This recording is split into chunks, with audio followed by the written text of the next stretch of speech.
You ask Tiger to solve. This deals with linear equations with one unknown.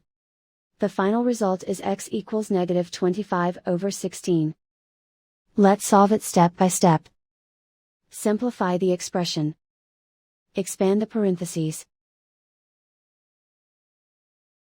Multiply the coefficients. Simplify the arithmetic. Group all constants on the right side of the equation.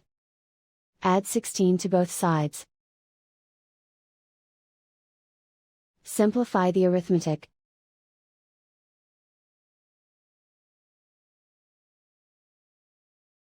Isolate the x.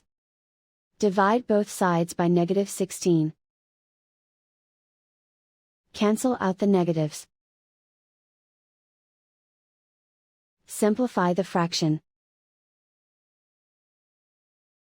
Move the negative sign from the denominator to the numerator. And so the final result is x equals negative 25/16.